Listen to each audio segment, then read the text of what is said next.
강태용은 지수에게 아버지께 한 번만 와달라고 부탁을 하지만 저의 계약은 끝났습니다. 저는 더 이상 회장님의 일에 관여할 수 없습니다.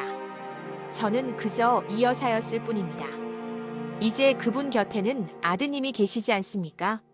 저는 아버지를 지켜드려야 했는데 아버지가 이렇게 되실 줄 몰랐습니다. 죄송합니다. 윤지수는 강태용의 부탁을 거절한다. 며칠 뒤 태어난 강 회장 대저택. 여전히 강만호 회장만 긴 식탁에 앉아있다. 된장찌개를 한 숟갈 뜨고 오늘은 좀 짜군. 그는 옆자리를 흘끗 본다. 텅 빈 자리. 지수가 앉아 이 여사 역할을 하던 자리다. 그는 아무렇지 않은 척 다시 신문에 시선을 돌리지만 집중하지 못하고 신문을 이리저리 뒤적인다. 3달. 고작 3달도 안 됐는데. 강 회장이 거실에서 홀로 TV를 보고 있다. 벨소리가 들리자 경직된 표정이 조금 풀어진다. 여보세요. 그래. 태용이니? 아버지, 오늘 저녁에 뵙고 싶습니다. 중요하게 드릴 말씀이 있어서요. 그래. 오렴. 윤지수의 작은 사무실 옹기 컨설팅. 윤지수가 깔끔한 작은 사무실에 앉아 노트북을 정리하고 있다. 사무실 이름은 옹기 컨설팅. 옆에는 시니어 라이프 컨설턴트 윤지수라는 명패가 놓여 있다. 그녀는 단발머리를 단정하게 빗어 넘겼다. 대표님, 이번 A그룹 건 계약서 사인했습니다. 저희 컨설팅이 단순 동반자가 아니라 정서적 코디네이터라는 점을 높이 평가했대요. 고생했어요. 이 여사로 일했던 시간이 헛되지 않았네요. 계약이 아닌 진심으로 필요한 곳에 온기를 전하는 것. 그게 우리 회사의 본질이 돼야 합니다. 네. 그나저나 강 회장님 쪽에서는 연락 없으세요? 계약은 끝났어요. 선은 넘지 않는 게 저희의 철칙이죠. 그녀는 자리에서 일어나 창밖을 본다. 그녀의 얼굴에 후회보다는 성취감이 엿보인다. 강 회장과 강태용이 마주 앉아 식사를 한다. 지수 때와는 또 다른 차갑고 무거운 침묵이 흐른다. 아버지, 요즘 신사업 프로젝트 진행 상황이 괜찮습니다. 그래. 열심히 하려무나. 그게 지난번에는 지수 씨, 아니 이 여사님께서 아버지의 관심사를 먼저 꺼내주셔서 대화가 편했는데 쓸데없는 소리. 자네가 얘 이야기만 꺼내니 그렇지. 아버지, 제가 그때 그분께 너무 무례했습니다. 죄송합니다. 자네가 사과할 필요 없어. 끝난 일인데 뭘. 하지만 아버지가 얼마나 고독하셨는지 그때야 조금 알았습니다. 그래서 제가 아버지 곁에 다시 다른 분을 모시려고 합니다. 아버지가 좋아하실 만한 정말 교양 있고 지적인 분으로요. 젓가락을 내려놓으며 단호하게 필요 없다. 아버지, 계약은 이제 질렸어. 강 회장이 기침하는 모습에 강태용은 걱정스러운 표정을 짓지만 강 회장은 손을 휘저으며 방으로 들어간다. 강 회장이 잠자리에 들기 전 지수가 서재에서 찾아두었던 결혼 앨범을 꺼내본다. 앨범이 놓였던 자리는 다시 텅 비어 있다. 그가 앨범을 덮고 일어나는데 갑자기 현기증을 느낀다. 휘청거리며 침대 모서리를 잡는다. 중얼거리듯 괜찮아. 나이 들어서 그런 거지. 그는 애써 괜찮은 척하지만 손이 미세하게 떨린다. 강태용의 집. 강태용이 아내에게 아버지 이야기를 한다. 아버지가 나랑 대화하는 걸 힘들어 하셔. 아니, 내가 아버지를 상대하는 법을 모르는 건가? 그 여사님은 어떻게 그렇게 쉽게... 당신 그분이 계약으로 오신 분이라는 거 잊었어? 당신이 원하는 건 진심이지. 돈으로 살 수 있는 게 아니잖아. 아버님께 필요한 건 비서나 계약자가 아니라 당신의 진심이야. 태용은 아내의 말에 깊은 고민에 빠진다. 강태용은 아버지의 건강을 걱정하며 핸드폰을 들었다 놓았다를 반복한다.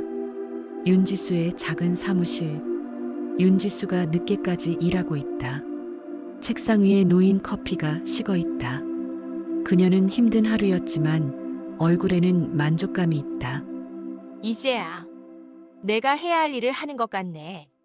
그때 윤지수의 책상 위 폰이 울린다. 발신자는 강태용. 윤지수는 잠시 망설이다가 전화를 받는다. 네. 윤지수입니다. 윤 선생님, 저 강태영입니다. 아버지께서 또 쓰러지셨어요.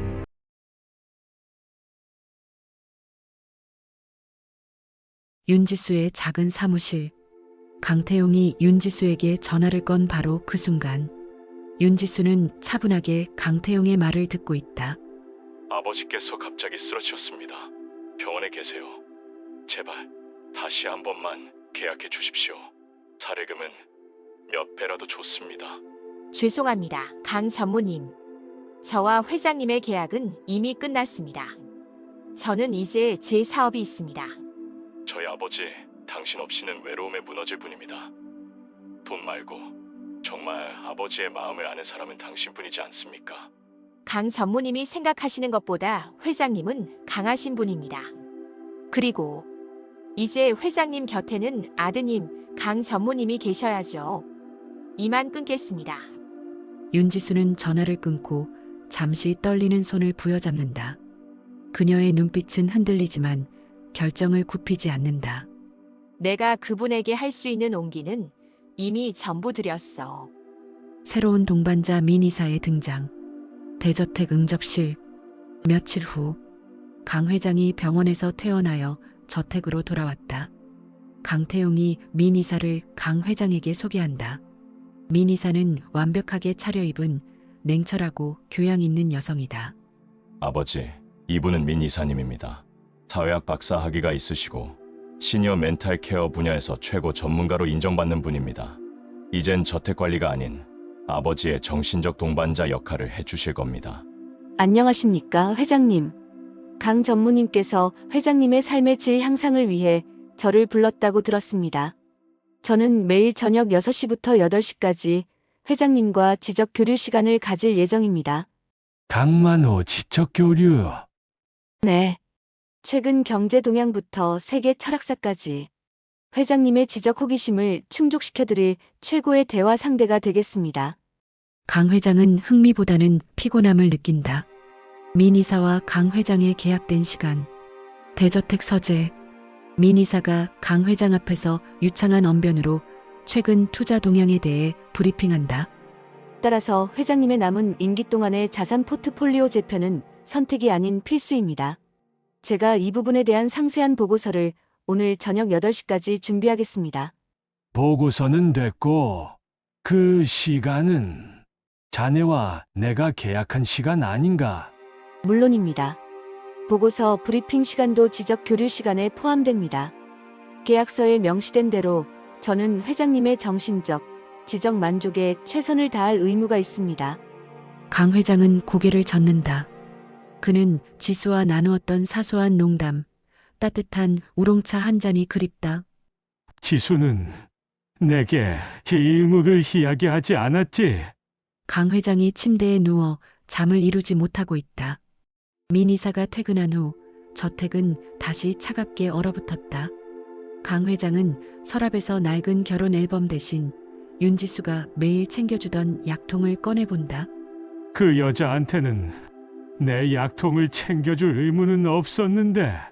그는 문득 서재에서 지수와 함께 나누었던 죽은 아내 이야기가 떠오른다. 민 이사는 내 아내 이야기를 들어줄 수 있을까? 내 약한 모습을 보여줘도 될까? 그는 이내 자조적인 미소를 짓는다. 민 이사가 자신에게 원하는 것은 지적인 교류뿐임을 안다. 윤지수와 강태용의 미묘한 재회. 윤지수의 옹기 컨설팅 사무실 앞. 윤지수가 점심 식사를 하러 나가려는데 강태용이 사무실 앞에서 기다리고 있다. 윤 선생님, 민 이사 그 분은 완벽한 사람입니다. 그런데 아버지는 더 고독해지셨습니다. 회장님께 필요한 건 동반자가 아니라 아드님의 진심입니다. 강 전무님. 진심이요? 저는 아버지께 진심을 줄 모릅니다. 저희 부자는 너무 멀리 떨어져 살았습니다. 강태용을 뚫어지게 보며 강 전무님. 회장님께 지금 가장 필요한 건 완벽한 보고서가 아니라 아버지를 걱정하는 아들의 투박한 마음입니다. 강태용은 윤지수의 말에 충격을 받은 듯 멈춰선다. 윤지수는 그를 지나쳐간다. 강 회장이 침대에 누워있다. 창밖을 바라보는 그의 눈빛이 공허하다. 결국 계약이 아닌 것은 무엇일까? 그때 거실에서 큰 소리가 난다. 접시 깨지는 소리. 강 회장이 놀라 몸을 일으키려 하지만 다시 어지러움을 느끼며 침대에 쓰러진다.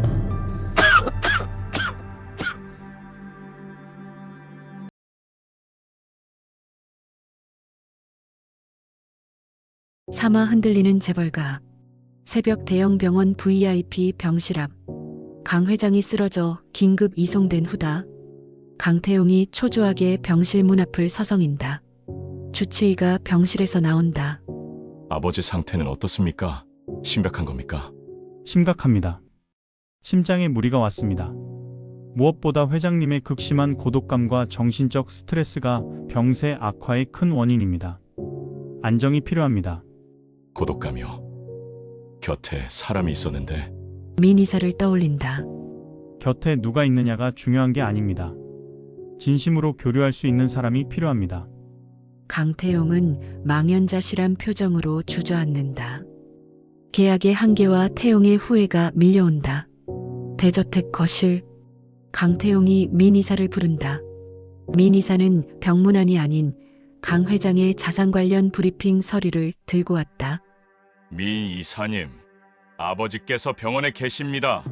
왜 병문안은 가지 않고 이 보고서만? 강 전무님, 저와 회장님의 계약 내용은 지적 교류 및 저택 관리입니다.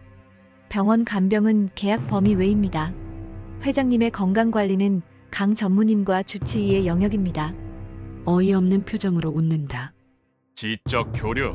지금 아버지가 쓰러지셨는데 지적이 무슨 소용입니까? 저는 계약을 이행할 뿐입니다. 감정적 영역은 제 전문 분야가 아닙니다. 제가 할 수 있는 것은 회장님의 부재 시 자산 변동 사항을 관리하는 것뿐입니다. 강태용은 민 이사에게서 윤지수가 떠난 후 자신이 계약했던 차가운 완벽함의 실체를 깨닫는다. 그는 민 이사에게 계약 해지를 통보하고 혼자 남겨진 거실에서 극심한 후회에 휩싸인다. 내가 원했던 건 따뜻함이었는데 결국 난 돈으로 감정 없는 벽만 세웠구나. 윤지수의 걱정과 태용의 망설임. 윤지수의 옹기 컨설팅 사무실. 윤지수는 강 회장이 입원했다는 소식을 뉴스로 접한다. 그녀는 창밖을 바라보며 깊은 근심에 잠긴다. 대표님, 강 회장님 소식이네요. 괜찮으실까요? 병원 간병은 가족의 몫이죠. 제가 나설 자리가 아닙니다. 하지만 그녀는 책상 위에 작은 메모지, 강 회장이 자주 마시던 차, 종류와 좋아하는 음악 리스트가 적힌 메모를 만지작거린다. 그녀의 진심은 이미 계약 관계를 넘어선 상태다. 강태용은 밤새 고민한다. 그는 윤지수의 폰 번호를 수없이 들여다본다. 자존심이 허락하지 않는다. 그는 윤지수의 말, 아버지께 필요한 건 아드님의 투박한 마음을 되뇌며 자신이 직접 아버지에게 다가가려 하지만 번번이 실패했다. 난 투박함만 있지 온기가 없어. 그는 결국 마지막 희망이자 최후의 수단으로 윤지수에게 다시 연락하기로 결심한다. 윤지수의 옹기 컨설팅 사무실 앞. 자정이 가까운 시간. 강태용이 윤지수의 사무실 문을 두드린다. 윤지수는 놀라 문을 연다. 강 전무님, 이 시간에 무슨... 강태용은 슈트 차림 그대로 윤지수 앞에서 무릎을 꿇는다. 그의 얼굴은 눈물과 땀으로 범벅이 되어 있다. 윤 선생님, 제가 잘못했습니다. 모든 것을 다 잘못했습니다. 강 전무님, 이러지 마시고 일어나세요. 아버지께서 위독하십니다. 주치의가 정신적 안정이 필요하다고 했습니다. 아버지 곁에 진심으로 다가갈 수 있는 사람은 저 같은 자식이 아닙니다. 선생님뿐입니다. 그는 가방에서 백지 수표를 꺼내 지수 앞에 내민다. 금액은 얼마든지 적으십시오. 제발 다시 계약해 주십시오. 아버지를 살려주십시오. 윤지수는 무릎 꿇은 강태용과 그 앞에 놓인 백지 수표, 그리고 그 너머의 병실에 홀로 있을 강 회장의 모습을 번갈아 바라본다. 그녀의 눈빛에 복잡한 감정이 스친다. 이 남자가 내게 진심을 보이는구나. 하지만 내가 원하는 건 돈이 아닌데. 윤지수의 마음은 요동치기 시작했다.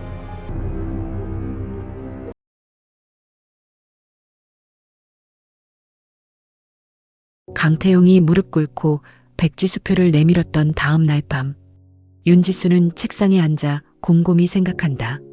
그녀는 백지 수표 대신 낡은 메모지를 보고 있다. 강 회장이 좋아하는 차 리스트 메모지를 다시 들여다보고 있다. 강 전무님은 아직도 돈으로 사람의 마음을 사려 하는구나. 하기야 내가 그에게 처음 보인 것도 계약서였으니. 그녀는 깊은 고민 끝에 결심한 듯 자리에서 일어난다. 강 회장의 병원 VIP 병실. 강만호 회장이 병실 침대에 힘없이 누워있다. 그의 얼굴은 이전보다 훨씬 수척해졌다. 아버지, 제가 정말 죄송합니다. 제가 어리석었습니다. 강 회장은 아무런 반응 없이 그저 천장만 바라본다. 그의 눈빛은 텅 비어 있다. 병실 문 밖에서 강태용에게 회장님께서 외부 자극에 전혀 반응하지 않으십니다. 이대로는 정말 위험합니다. 강태용은 절망감에 휩싸인다. 다음 날 윤지수가 서류 가방 대신 작은 캐리어를 끌고 저택 현관에 서 있다. 그녀는 강태용에게 백지 수표는 돌려주고 강 회장의 간병인으로서 잠시만 머물겠다는 의사를 강태용에게 전달했다.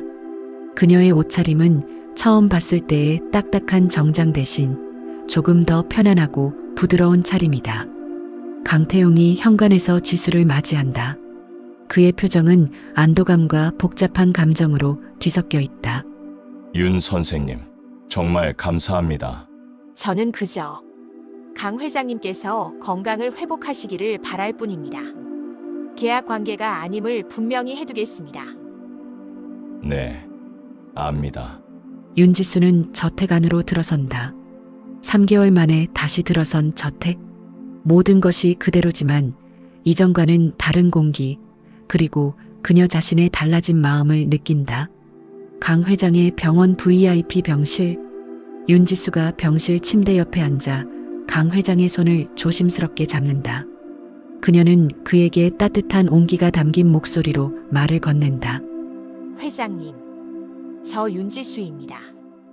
혼자 두지 않을게요. 제가 회장님 곁에 있을 겁니다. 그녀는 강 회장이 좋아하는 음악을 작게 틀어주고 따뜻한 물수건으로 그의 얼굴을 닦아준다. 이 여사일 때와 마찬가지로 어쩌면 그 이상으로 정성스럽게 돌본다. 강 회장의 미동없던 손가락이 미세하게 움직인다.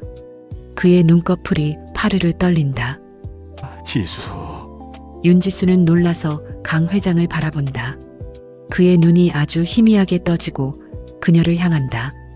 회장님, 저예요. 왔구나. 강태용이 병실 밖에서 그 모습을 지켜보고 있다. 윤지수의 존재가 아버지에게 얼마나 큰 의미인지 깨닫는다. 그는 이 장면을 통해 돈으로 살 수 없는 진심의 가치를 다시 한번 느낀다. 그의 눈가에 이슬이 맺힌다. 내가 그 여자를 내쫓았던 것이 아버지에게 얼마나 큰 상처였을까? 강 회장의 병원 VIP 병실. 며칠 후, 강 회장의 상태가 눈에 띄게 호전되었다. 그는 침대에 앉아 윤지수가 가져온 책을 읽고 있다. 윤지수는 그에게 죽을 떠먹여준다. 그들의 모습은 이제 계약 관계가 아닌 진정한 가족 같다. 이 죽은 자네가 만든 건가? 아내가 해주던 맛이 나는군. 입맛이 좀 돌아오셨나 봅니다. 강태용이 병실 문을 열고 들어온다. 그는 한 손에 강 회장이 좋아하던 빵을 들고 있다. 어색하지만 아버지를 향한 진심이 담긴 선물이다. 아버지, 좀 어떠십니까? 윤 선생님, 정말 감사합니다. 그래, 태용아, 이젠 입맛도 좀 돌고 내 얼굴도 보이는구나. 강태용은 아버지의 따뜻한 말 한마디에 울컥한다. 그는 윤지수를 존경심이 가득한 눈으로 바라본다. 내가 아버지와 이렇게 마주 앉아 웃을 수 있을 줄이야. 모든 것이 그녀 덕분이다.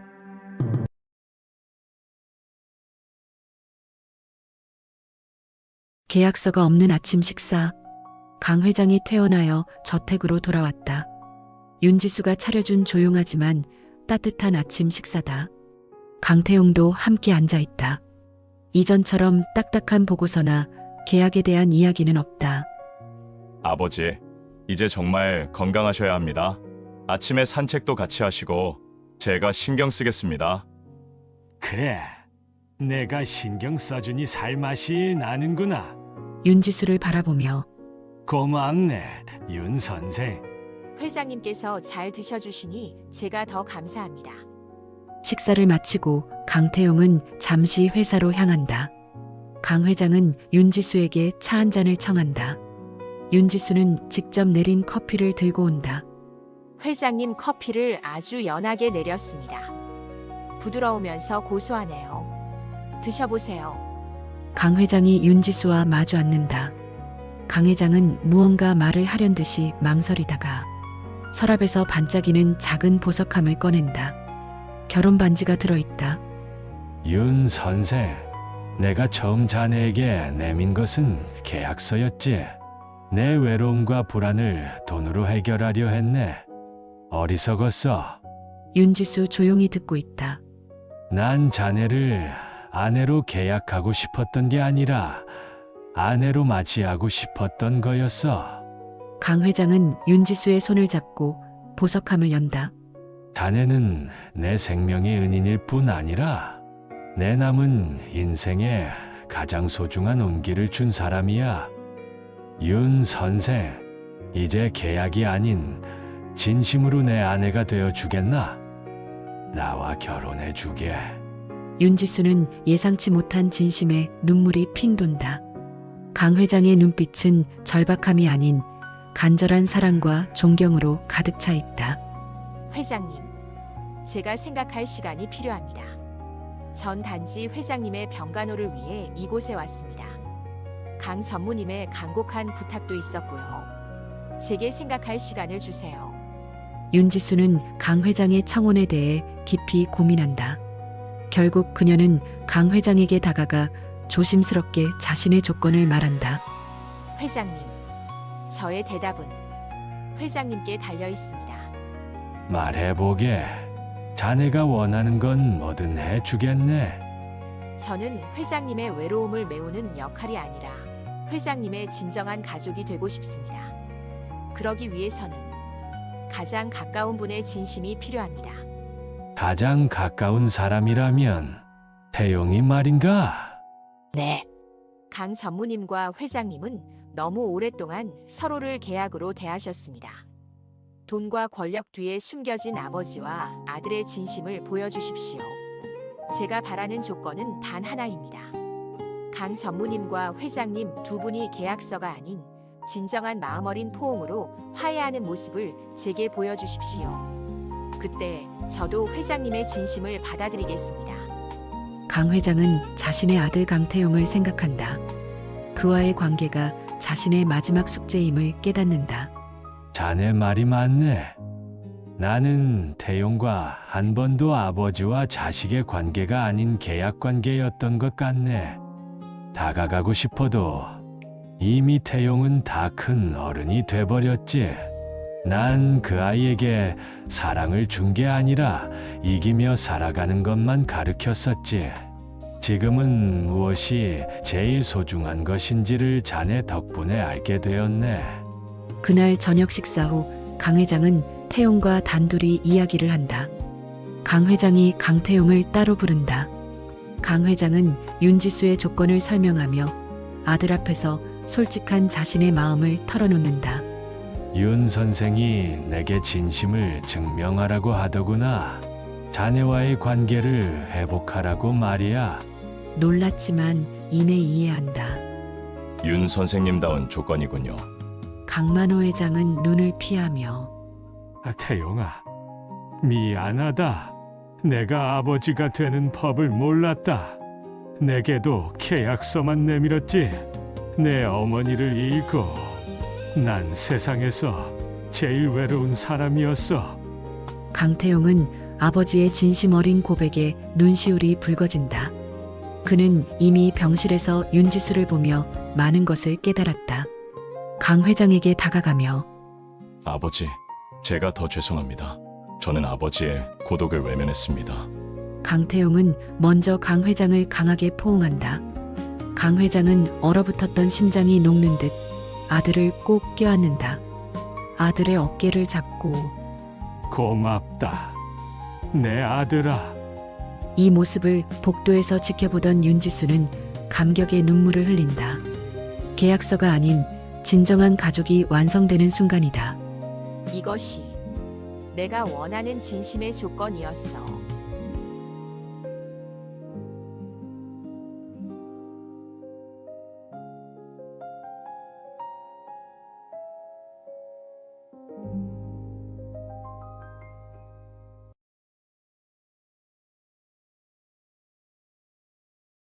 윤지수의 마지막 보고서. 강만호 회장과 윤지수가 마주 앉아 있다. 강 회장의 얼굴은 평온하고 건강해졌다. 그는 윤지수가 내민 서류를 들고 있지만 그 서류는 계약서가 아닌 강 회장과 가족을 위한 라이프 케어 가이드라인이다. 이 안에 자네의 최종 답변이 담겨 있겠군. 네, 회장님. 회장님과 강 전무님께서 진정한 가족의 포옹을 나누시는 모습을 보았습니다. 그것이 제가 바랐던 진심의 조건이었습니다. 보석함에 있던 반지를 바라본다. 그럼 내 청혼에 대한 대답은 이제 내 곁에 영원히 머물러 주겠나? 회장님, 저는 회장님의 아내로 계약할 수 없습니다. 하지만 저는 회장님의 가족이 되었습니다. 강 회장은 지수의 말뜻을 이해하지 못하고 그게 무슨 뜻인가? 제가 회장님께 필요한 것은 계약된 아내가 아니라 회장님의 곁에서 진심으로 회장님을 돌보고 회장님께서 강 전무님과 관계를 회복하도록 돕는 조력자의 역할이었다고 생각합니다. 그 역할은 이제 끝났습니다. 강 회장은 그제서야 윤지수의 말을 이해하고 난 자네와 함께 이 집에서 함께 온기를 나누며 살고 싶었네. 그러나 자네의 뜻이라면 그럴 수밖에 없지 않겠나? 강태용이 거실로 들어선다. 강 회장과 윤지수가 그를 기다리고 있었다. 태용아, 윤 선생이 내게 거절을 했단다. 강태용 놀라서 윤지수를 바라본다. 선생님, 강태용을 보며 미소 짓는다. 강 전무님, 이제 회장님 곁에는 계약서가 아닌 진정한 아드님께서 계시지 않습니까? 강태용은 윤지수의 깊은 뜻을 깨닫고 고개를 숙인다. 선생님의 진심 정말 감사합니다. 강만호는 반지를 다시 보석함에 넣으며 그래, 자네의 뜻을 존중하겠네. 자네는 내게 돈으로 살 수 없는 가족이라는 선물을 주었네. 강 회장은 윤지수의 손을 잡고 깊은 감사의 눈빛을 보낸다. 강 회장은 강태용을 바라보며 이제 우리 부자가 윤 선생이 우리에게 가르쳐준 온기를 잃지 않고 살아가야 한다. 윤지수가 처음 왔을 때와 같이 작은 캐리어를 끌고 저택을 나선다. 이번에는 강 회장과 강태용이 함께 그녀를 배웅한다. 언제든 우리 아들 보러 오게. 우리는 이제 계약이 아닌 가족이니. 선생님, 그동안 감사했습니다. 저희 부자는 선생님을 잊지 않겠습니다. 두 분의 행복이 저의 최고의 보수입니다. 안녕히 계세요. 윤지수는 저택을 벗어나 자신의 길을 향해 걸어간다. 그녀의 뒷모습은 홀가분하면서도 당당하다. 나의 시니어 동반자 계약서는 끝났지만 그 안에서 나는 진정한 가족을 완성했다. 1개월 후 윤지수의 사무실에는 직원들이 늘어났고 사무실 이름 아래 돈이 아닌 마음을 계약합니다라는 문구가 추가되었다. 그녀는 바쁘게 일하며 새로운 시니어들을 위한 컨설팅을 준비한다. 대표님, 다음 컨설팅 요청서입니다. 따뜻한 마음을 가진 동반자를 찾고 계시대요. 좋습니다. 계약서가 아닌 따뜻한 온기를 전하러 가야죠. 대저택 정원. 강만호 회장과 강태용이 함께 정원을 거닐고 있다. 강 회장은 건강하고 강태용은 아버지 곁에서 자연스럽게 대화를 나누며 환하게 웃는다. 둘 사이에는 더 이상 계약서나 돈이 아닌 진정한 가족의 온기가 흐르고 있다. 아버지, 윤 선생님께서 보내주신 라이프 케어 가이드라인대로 주말에는 함께 영화 보시죠. 강만호가 흐뭇한 표정으로 웃는다. 그래, 내 아들. 좋다. 그들은 서로의 어깨를 감싸 안고 정원 안쪽으로 사라진다.